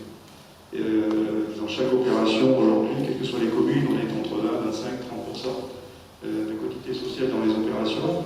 Et tous les retards pris par les opérations de promoteurs privés sont des retards pris par nos prévisions de livraison. Et ça, c'est quelque chose sur lequel on a, sur 2020, un effet cumulatif de la crise du Covid, de la période préélectorale, de la période électorale, sur laquelle, effectivement, M. Barral a rajouté la période de vacances, qui est arrivée derrière, et que tout le monde avait bien mérité. Et donc, ces 4-5 mois d'hésitation, de ralentissement, d'arrêt dans certains projets, très clairement, je veux dire, c'est le jeu, c'est démocratique, mais vous arrivez avec une municipalité, vous attendez un permis, mais il n'est pas délivré, il est refusé, parce qu'il n'est pas conforme aux nouvelles aspirations, ça arrive. C'est pas nouveau, tous les 6 ans, ça arrive, ce genre de choses. Et il est vrai que sur cette année, on a un effet cumulatif qui fait que, globalement, sur les mises en chantier de fin d'année, on est un peu coincé, et là, on ne sera peut-être pas exactement au rendez-vous de ce qu'on avait fait. C'est là où vous dites, dans l'instruction des permis, voilà, faites ce que vous pouvez, mais nous, on fait ce qu'on peut en interne. On a aujourd'hui 4 appels d'offres à l'analyse pour des autres services travaux qui, je l'espère, seront délivrés dans les mois qui viennent. On a, sur une centaine, 150 logements, on en a encore 2-3 annoncés qu'on va essayer de boucler avant la fin de l'année pour que, effectivement, les commandes soient passées le plus rapidement possible. Nous, en interne, et pas seul, je pense que tous les confrères de la sociaux font à peu près la même chose sur le volume d'affaires qu'ils ont en gestion directe. Mais encore une fois, ce que je voudrais affirmer également comme volonté, c'est qu'il n'y aura pas, malgré tous nos efforts, de réussite sans un travail partenarial avec les collectivités, sans un travail en amont sur la façon d'accéder au foncier, que ce soit ensemble, promoteur ou que ce soit isolément, nous en tant que bailleurs. Évidemment, c'est quand même plus évident quand on a un territoire sur lequel la ZAC est un outil d'aménagement puissant. Parce qu'on a un territoire qui est peut-être moins contraint que sur d'autres territoires littoraux. Il faut appeler un chat. Quand on est autour de l'étang de Thau et qu'on en est à la 3e ou à la 4e hypothèse de ruissellement pluvial par les services de l'État et qu'on rend des secteurs construits dans les PLU et qui deviennent soumis à d'énormes points d'interrogation, l'équation est extrêmement difficile à résoudre, que ce soit pour nous, que ce soit pour les collectivités. Et autant tout le monde a souligné autour de la table là l'urgence à agir vite, à réfléchir vite, à se mettre rapidement autour de la table. Nous, on le fait en interne, mais il faut que l'ensemble des partenaires continuent à le faire. Je crois que la leçon de cet exercice 2020, elle est bien là. C'est arrêtons de traîner, arrêtons de nous regarder le nombril chacun sur sa petite problématique. Mettons-nous ensemble. C'est une belle transition pour la deuxième séquence. Alors je vais vers le panel, puisque l'échange, on le dit, c'était entre les acteurs publics et privés. Alors je ne sais pas, je regarde Céline Nicard, Bertrand Couronne. Il y a un sujet qui a été un peu sous-jacent, comment dans la reprise on fait peut-être mieux travailler plus encore les entreprises locales. C'est important, elles sont nombreuses dans l'Hérault et le secteur du bâtiment est bien représenté dans chacune des communes et collectivités territoriales départementales. On sait, Bertrand Couronne, que c'est un sujet qui vous tient à cœur. Alors je vous donne la parole en premier sur ce sujet. On enchaînera ensuite avec Mme Nicard.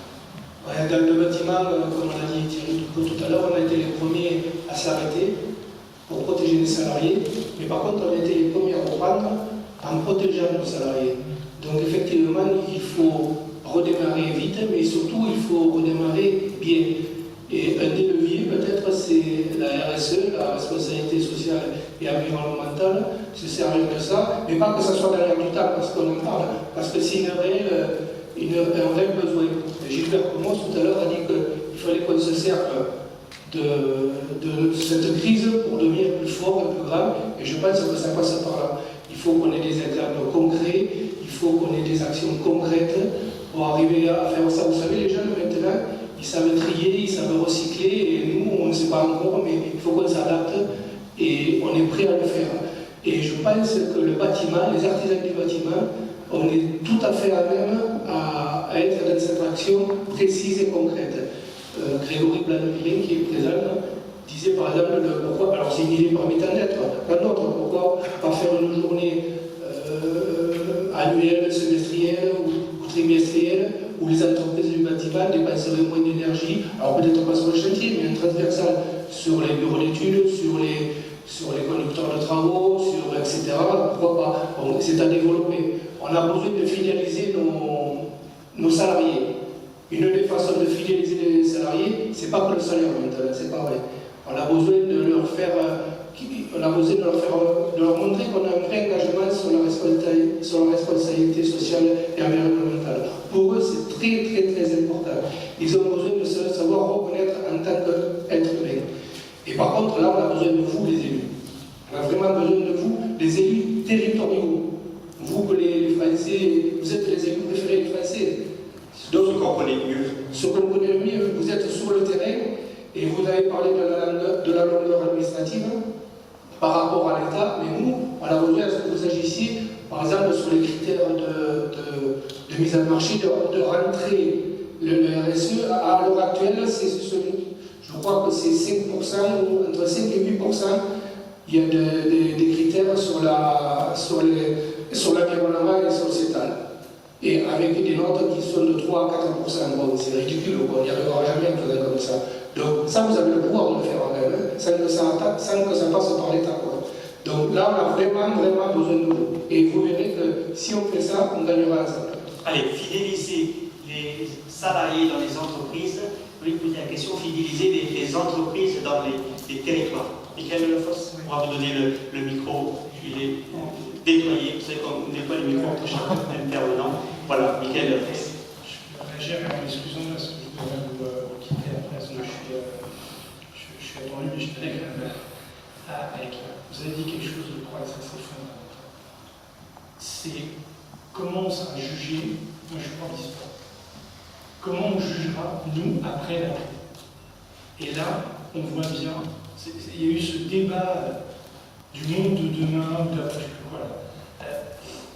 Si on ne franchit pas un gap qualitatif après cette crise, si ce processus qui a été quand même, nous a apeurés collectivement, nous dans notre être, vous pour vos collaborateurs, les uns les autres, on ne fait pas naître quelque chose de bien, on se trompe.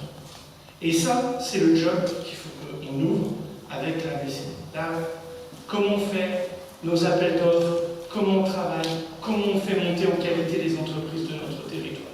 J'avais, il y a quelques années ici, des longs débats avec le président Ségotti sur ce truc qui était dévastateur, qui était la prestation de main-d'œuvre, voilà, où c'était n'importe quoi. Ça déstabilisait l'appareil de formation qu'est l'éducation nationale, parce que les jeunes ne trouvaient pas d'apprentissage. Et là, il faut raconter quelque chose pour vos entreprises, mais pour nos territoires.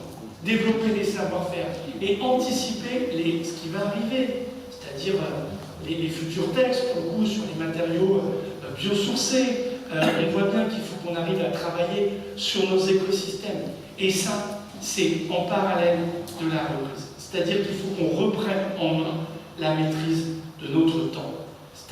Vos entreprises, ce sont des marques, mais elles sont associées à notre territoire. Et moi, je le dis ici pour la métropole de Montpellier, mais j'ai eu l'honneur d'être conseiller départemental de l'Hérault, c'est qu'est-ce qu'on raconte, nous, ici? Parce que ce qui se joue, c'est notre capacité, de votre pérennité sur le territoire héroltain, mais c'est aussi votre capacité parce qu'on aura bien travaillé ensemble, parce qu'on aura échangé, à aller répondre sur des marchés dans d'autres métropoles, chez d'autres collègues. Et là, il y a quelque chose à jouer. Et ça, c'est aussi notre travail. Et là, pour le coup, vous avez parfaitement raison. Ce n'est pas que ce n'est pas que ce que nous demandons à l'État, c'est ce que nous, on va être capable d'être en termes d'innovation. Voilà, je pense que là, on a un immense défi qu'il faut qu'on mène pour qu'il naisse quelque chose de bien de cette crise. Merci, monsieur le maire. On vous libère, du coup. Merci. Et on sait pouvoir compter sur vous pour continuer les échanges et les débats entre professionnels. Oui, monsieur Dupont, je profite de votre présence, monsieur le maire. Si vous pouvez rester avec nous. Une minute de plus, merci beaucoup. Monsieur le direct, c'est bien. Juste une question qui me brûle les lèvres depuis un moment, c'est de savoir si le maire que vous êtes devenu va relancer les folies que l'adjoint à l'urbanisme avait voulu. Et peut-être, comme on l'a déjà envisagé en petit comité, des folies vertes. Allez, on vous redonne le micro, monsieur le maire, juste pour répondre rapidement à cette question. Merci. Tout le monde voit les folies montpelliéraines, c'est une belle qualité, on l'entend. Eh bien justement, alors voilà, j'y viens. C'était un projet, on était un peu... je suis devenu adjoint à l'urbanisme à la ville de Montpellier en 2012. On venait de livrer Zahadi, Jean Nouvel, Fouxas, et on avait été classé parmi les destinations d'architecture contemporaine par le New York Times, une des 50 villes à venir visiter. Et donc on avait trouvé les parcelles de terrain, on avait lancé des concours, promoteurs, architectes, et ça a donné l'arbre blanc à Montpellier. Sans que ça coûte 1 euro contribuable, puisqu'on a vendu les terrains, et fiscalement, j'ai aperçu M. Barreau là-bas, c'est quelques recettes fiscales appréciables pour la commune. Comment vous dire? Je ne peux pas tenir le discours que j'ai tenu sur l'innovation et les choix novateurs et ressusciter des choses du passé.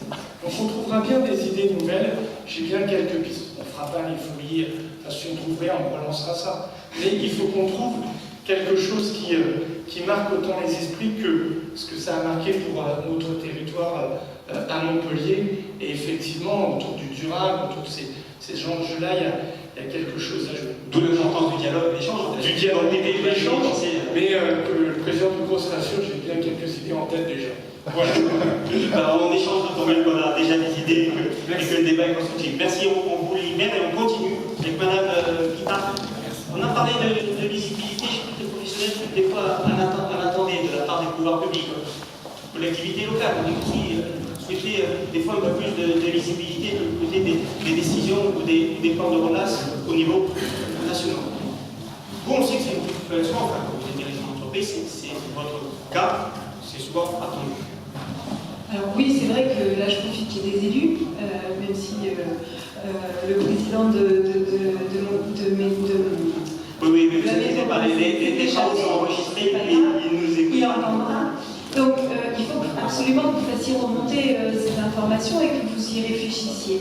On est en manque de foncier. On s'est tous évertués à vous le crier, à vous l'écrire, à vous le... Voilà. Donc, libérer du foncier sur vos communes, sur vos agglomérations, certes, sur la métropole, en effet, mais il y a quelque chose qui pénalise énormément la libération du foncier. C'est cette plus-value à 30 ans. Aujourd'hui, un propriétaire terrien est taxé lourdement s'il vend son foncier avant les 30 ans. Donc, du coup, ça freine énormément la circulation du foncier. Si vous arriviez à faire entendre... Ça, c'est un message que vous pouvez lire aux députés, à l'Assemblée nationale, il faut la voix des professionnels qui, deux fois, sûrement, doivent être partagés aussi par les citoyens. Par les citoyens également, puisqu'en fait, ça nous permettrait de faire circuler ce foncier et donc de libérer, je sais pas, une plus-value à 10-15 ans. C'est bien, ça fait quand même des recettes pour l'État et ça génère des travaux, de la TVA, de l'investissement, donc c'est positif aussi, l'État s'y retrouvera. Après, il y a un deuxième axe sur lequel j'aurais aimé vous interpeller. On est... je l'ai oublié. Non, mais vous êtes spécialiste en partie de la maison individuelle. Oui. Et c'est vrai qu'on a parlé d'attractivité tout à l'heure, on a évoqué cette Béziers, qui, bien que je vais ne s'y rendre pas complètement, est une ville attractive, plus encore aujourd'hui. Et c'est vrai que la réponse aux demandes, souvent exprimée, passe par une construction plus importante de logements, mais passe aussi par la maison individuelle, dont on sait qu'elle est, toujours bien attendue du côté du citoyen de l'usage. Exactement. C'était tellement fourni nos échanges que du coup, je suis partie dans l'axe des promoteurs. On va redevenir constructeur aussi de maisons individuelles. Je salue Laurent Villaret d'ailleurs pour son intervention. Aujourd'hui, on est capable de faire du logement dense dans la maison individuelle pour un meilleur confort également. Il faut un petit peu de tout. Ça permet aussi de moins dévisager certains villages héroltés qui peuvent garder leur typicité. On a besoin de densifier par endroits sur la métropole et moins à d'autres, justement pour garder notre caractère et notre attrait du Sud. Donc je compte sur vous pour y songer dans vos PLU et laisser une part à la maison individuelle. Voilà. Allez, message entendu. Allez, une réaction peut-être, monsieur Ménard, suite au propos de Madame Guittard. Écoutez, je vais d'abord vous faire une promesse. Demain, je serai à Paris, je parlerai à ma femme, donc qui est députée. Tout le monde est autour de cette table virtuelle sur effectivement cette durée de 30 ans qui évidemment ne facilite pas la vente des terrains. Je lui en parlerai.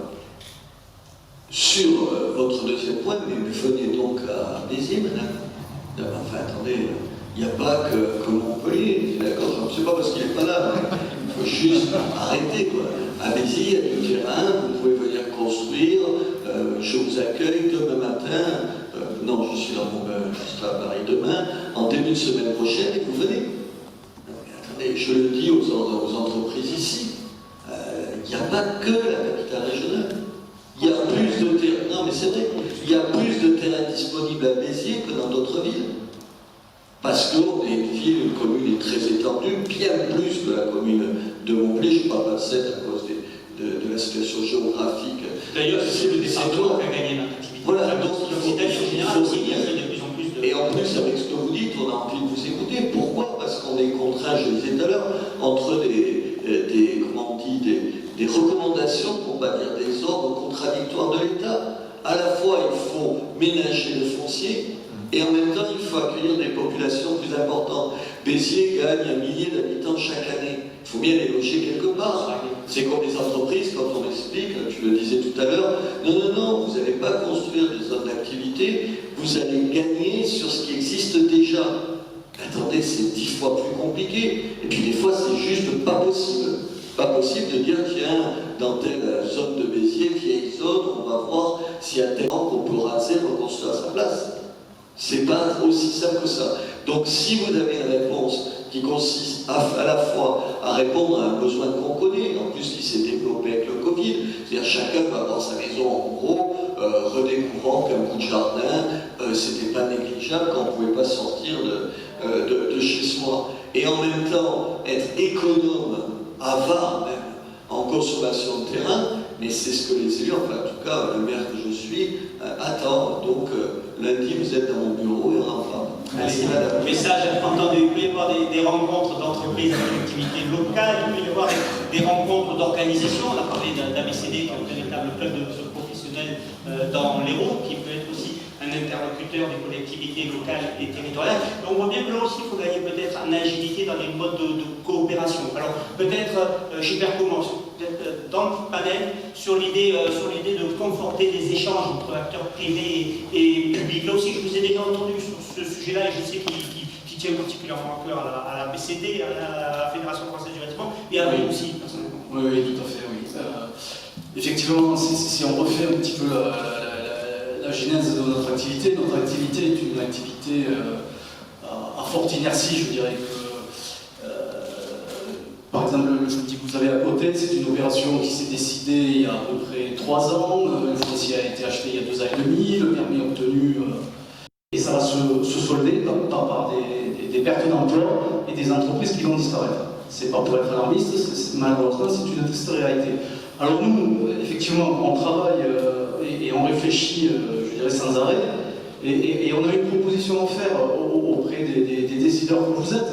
Alors une de plus, parce qu'il y en a déjà une. Tout à fait, mais je dirais pourquoi le département de l'Hérault, qui est un département de bâtisseurs, ça fait 40 ans qu'on accueille des populations, l'aménagement du Cap d'Agde, de la Grande Motte, des différentes métropoles de Montpellier, Rennes et villes moyennes, de créer une cellule de travail en direct avec les acteurs et les décideurs que vous êtes pour réduire les intermédiaires et apprendre à travailler en circuit court.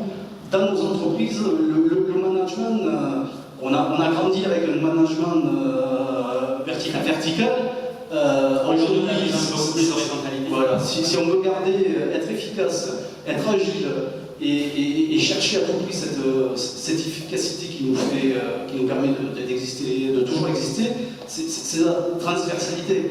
Et il faudrait qu'on arrive tous ensemble, c'est ce qu'on fait à travers l'ABCD avec nos amis promoteurs, de trouver des solutions rapides. On est convaincu que le modèle tel qu'il existe depuis ces 20 dernières années est à bout de souffle et arrive à son terme. Voilà. Donc, mais on est prêt à travailler et on a plein d'idées à vous soumettre. Voilà. Très bien, c'est un vrai échange, c'est constructif.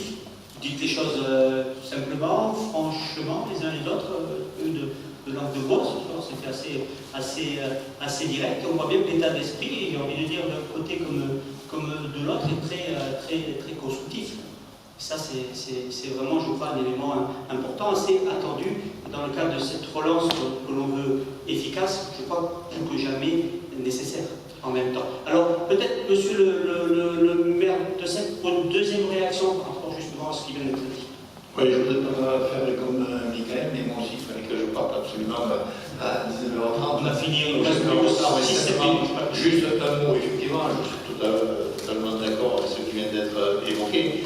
Et justement, à cette, dans le cadre du lancement et des attributions des lots de la ZAC en Trieste, Rive Sud, qui va avoir lieu très prochainement, j'ai l'intention, une fois que les aménageurs les promoteurs seront choisis, de réunir l'ensemble des professionnels du bâtiment pour pouvoir discuter, dialoguer avec eux. Et je crois que c'est à travers ce dialogue qu'on peut les maintenir informés suffisamment en amont pour pouvoir répondre à leurs attentes, à leurs difficultés, aux contraintes auxquelles ils sont soumis, pour essayer, bien évidemment, de les accompagner au mieux. C'est clair, il y a des invitations d'un côté, des propositions, il y en a aussi de l'autre. Il faut savoir y répondre de chaque côté. Il nous reste quelques minutes. Vous savez, on n'est pas très loin des 90 qu'on avait annoncés.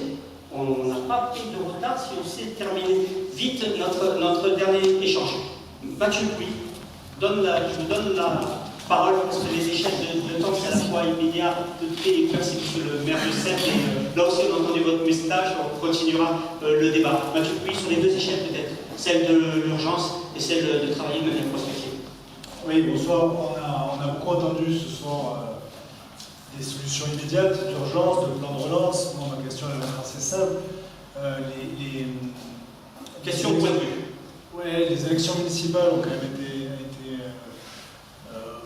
beaucoup, comment dirais-je, influencées, ou en tout cas on voit bien qu'il y a eu le mouvement écologiste. Moi, ma question elle est simple, c'est qu'est-ce qui se passe après le plan de relance? Qu'est-ce qui se passe dans 2 ans? Qu'est-ce qu'on voit dans 3, dans 4, dans 5 ans, dans 10 ans? Et qu'est-ce qui se passe avec l'urgence écologiste et l'urgence climatique? Nous avons des sociétés, des entreprises et des salariés qui sont motivés, qui sont prêts à se former, qui sont prêts à prendre à bras le corps tous ces sujets-là. Nous sommes prêts à travailler ensemble sur ces sujets. Vous me voyez soulever la main parce que c'est vrai que c'est une vraie question que vous posez. En même temps, on voit bien que par rapport au temps imparti, ça va être très difficile d'y répondre. Je sais que c'est toujours un peu frustrant.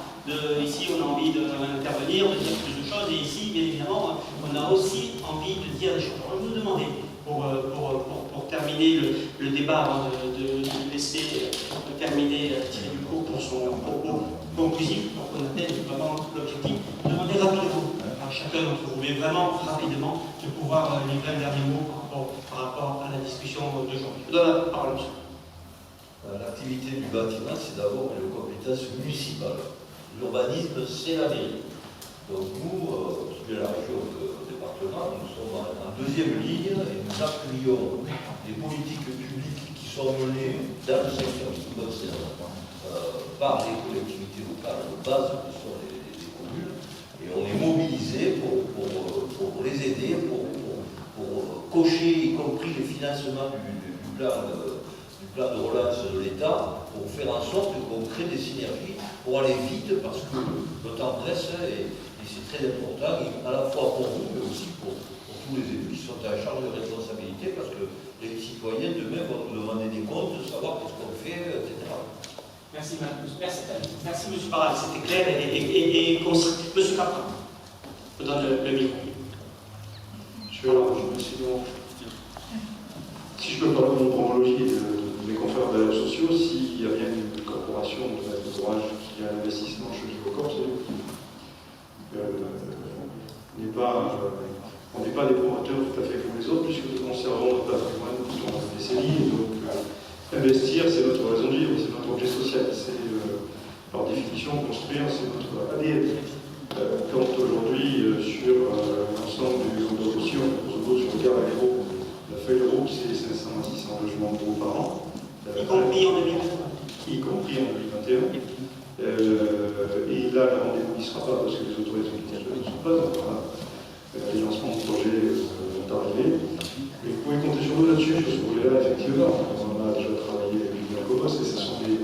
C'est pas l'ambition qui manque, et je dirais même que ce ne sont pas les moyens d'investir qui manquent. J'ai eu la chance de travailler dans un bailleur membre du groupe Action Logement et on a un actionnariat qui nous suit là-dessus. Nous avons investir lié. Et la volonté environnementale est liée également à des rigueurs, ne serait-ce que la réglementation. On va travailler très rapidement, peut-être avec des surcoûts, on s'y adaptera. Mais c'est vrai qu'on a évoqué ce soir, mais c'est vrai que c'est un vrai facteur pour les entreprises et qui impacte financièrement la vie des entreprises. Laurent Villard. Moi, je voudrais dire que Thierry Desgros s'est bien décarcassé ce soir parce qu'il a réussi à réunir le département, la région, le président de la métropole de Montpellier, le maire de Sète, le maire de... Et pas le moindre des élus locaux. Pas tous les jours, donc bravo. Moi, j'ai deux choses à dire. La première chose, c'est qu'il y a urgence à ce que tous les permis de construire qui sont déposés sortent. Appel à tous les maires, quels qu'ils soient, aidez-nous avec vos moyens pour que ces permis sortent.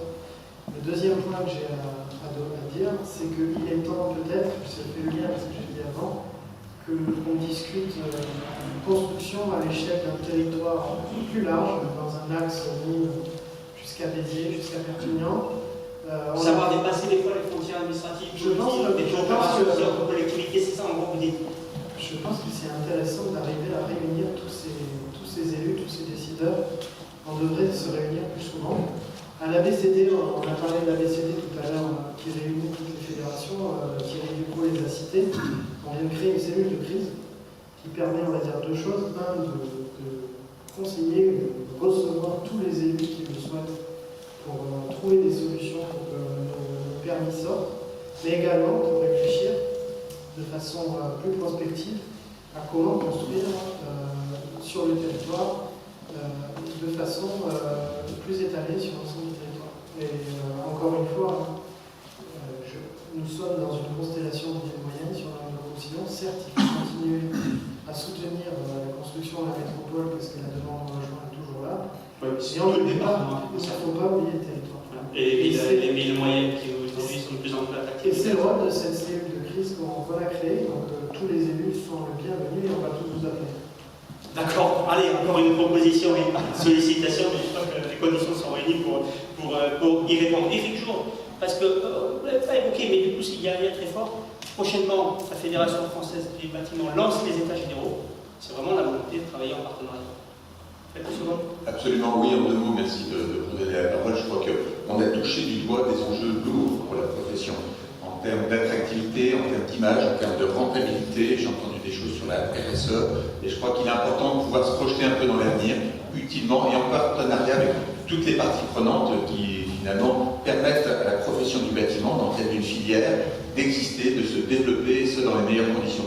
Et je crois que le débat ce soir était extrêmement intéressant par rapport à ça. Et ça est la raison pour laquelle, le 15 octobre à 15h, nous allons lancer les états généraux de la construction pour faire un point de situation sur les valeurs, les propositions des entreprises de bâtiments et expliquer comment on peut jouer le développement économique local, notamment les enjeux de fracture territoriale qu'on oublie parfois. Je rappelle que 91% des communes de France ont un artisan ou un entrepreneur du bâtiment sur leur territoire. Les enjeux de lutte contre le changement climatique, on le voit avec la rénovation énergétique des bâtiments, on le voit avec la gestion des déchets, on le voit avec, on a lancé une association pour le développement. Quels sont les grands défis de demain? Voilà, tous les grands défis, le bâtiment va être demain en première ligne, et on a des enjeux aussi de technologie, d'innovation qui sont importants qui doivent être pris en compte.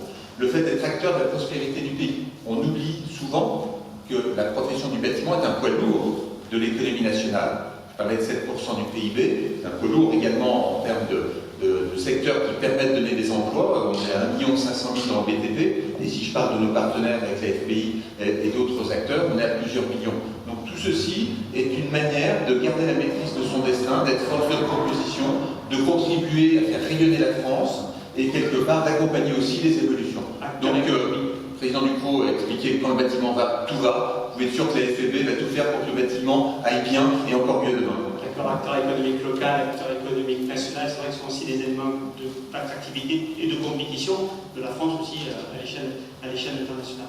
Monsieur Ménard. Je vais rebondir sur ce que vous avez dit, et je plaide pour ma ville. Ne faites pas comme les Parisiens à Montpellier. On reproche souvent ici à Paris de voir le monde avec sa petite lunette. De temps en temps, je le sens des Montpelliérains. Et en plus, venez chez nous. Venez chez nous. Il n'y a pas beaucoup d'écologie. Vous allez être tranquille. En face de vous, il a été élu avec près de 70% des voix dès le premier tour. On ne va pas vous emmerder avec les arbres, ni les papillons.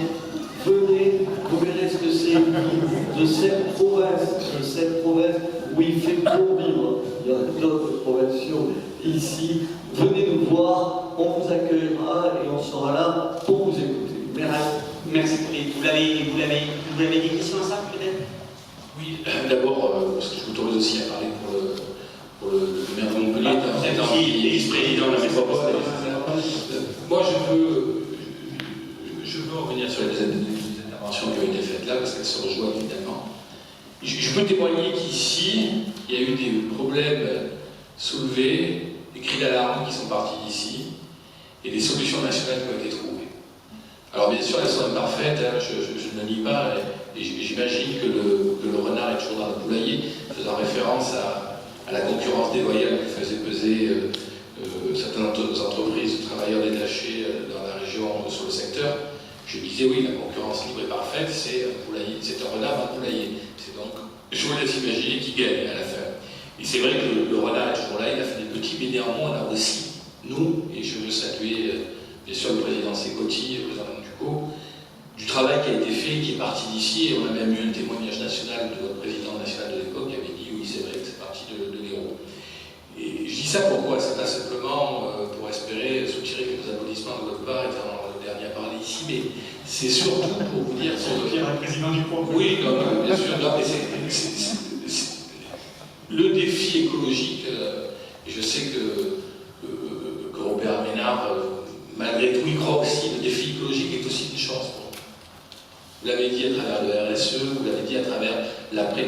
Non pas parce que les écolos, ça vient, c'est dans tous les partis, c'est à la mode, c'est plus ou moins à la mode, et ça va. Mais moi je parle de la conscience de la crise écologique, parce qu'elle est bien réelle.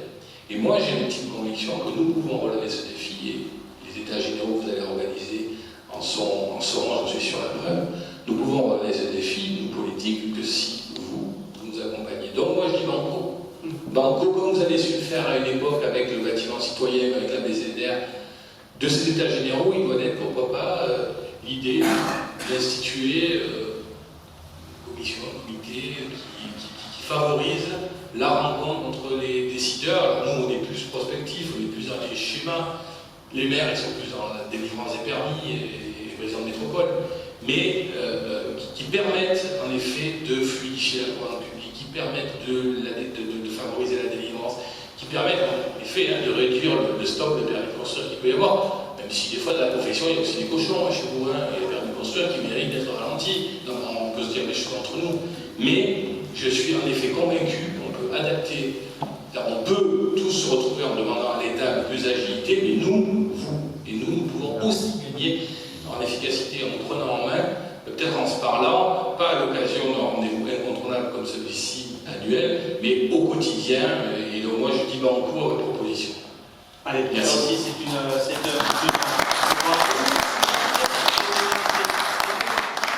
on voit bien derrière, il y a des réponses qui permettent d'avancer. Alors, je ne sais pas si c'est 90 minutes, on est pas mal avec 90 minutes, on y est presque. Merci, j'en profite d'abord pour remercier tous ceux qui sont en présentiel. On n'a pas compté le film vidéo les 5 premières minutes pour arriver à 90. Merci à celles et ceux qui nous écoutent sur Internet, parce qu'ils sont nombreux, et je sais qu'ils seront encore plus nombreux demain sur Twitter, Facebook et sur le site Internet de la FFP du département. Merci à toute l'équipe de Michel Marty qui a vu le succès de cette manifestation. Je ne peux pas tous les citer, mais ils ont été là et bien impliqués. Et Eric, bien sûr, en particulier sur la partie technique. Maintenant, parce que le mot de la fin revient toujours au président. J'invite donc Thierry Ducrot, président de la Fédération française du bâtiment de l'Hérault, à conclure cet échange. Merci beaucoup, merci à chacun d'entre vous. Merci Joël. Mesdames et messieurs, je suis particulièrement heureux du déroulement de ce débat, aussi respectueux qu'instructif. Et je tiens en préalable à remercier très chaleureusement l'ensemble des intervenants au débat, messieurs les représentants des collectivités, messieurs les présidents, merci beaucoup. Votre présence ce soir est un réel témoignage de l'intérêt que vous portez au bâtiment et en conséquence à ces entreprises et bien sûr à ces emplois. Je me réjouis également que nous ayons pu ce soir vous rassembler en mettant de côté les éventuels clivages pour répondre aux questions des professionnels du bâtiment et de l'acte de bâtiment. Une attitude, messieurs, qui vous honore et que je souligne car elle préfigure une capacité à œuvrer en commun pour l'intérêt général. Et avec, comme on l'a souligné, avec agilité et réactivité, comme semblent le souhaiter tous nos intervenants. Nous allons assister à des échanges précieux, sincères et rassurants pour nos entreprises. Peut-être pas assez rassurants pour certains d'entre nous, on a toujours des grincheux parmi nous. Mais des échanges toujours en quête de visibilité et de confiance. Des échanges, hélas trop courts, car contraints par le temps imparti. Mais des échanges préfigurateurs de rapprochement que la FFB et ses partenaires appellent de leur vœu. Rapprochement entre collectivités pour l'aménagement du territoire et rapprochement avec les professionnels pour partager leur expertise et leurs propositions sur leurs importants défis de la construction, logement, urbanisme ou encore transition énergétique. Les campagnes électorales sont provisoirement derrière nous. Saisissons ce moment pour passer des promesses aux actes. Mais n'oubliez jamais, dans vos réflexions et surtout dans vos prises de décision, que le bâtiment reste le premier employeur privé de notre département.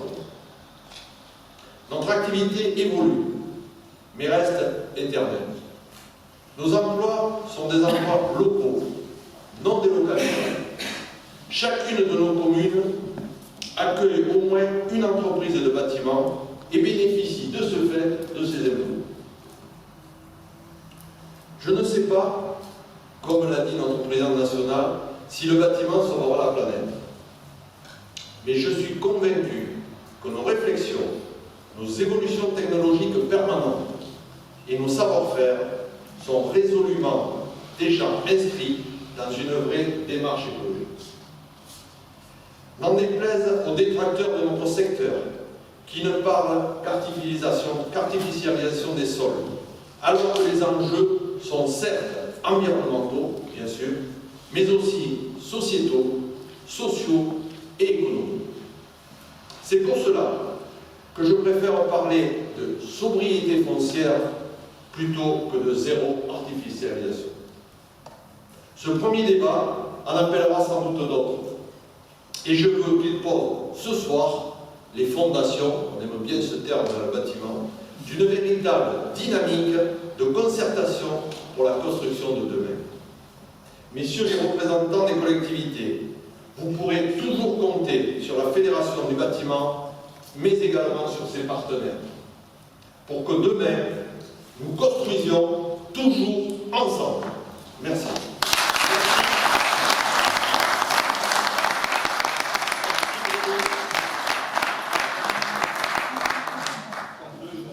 Président, chacun. Voilà.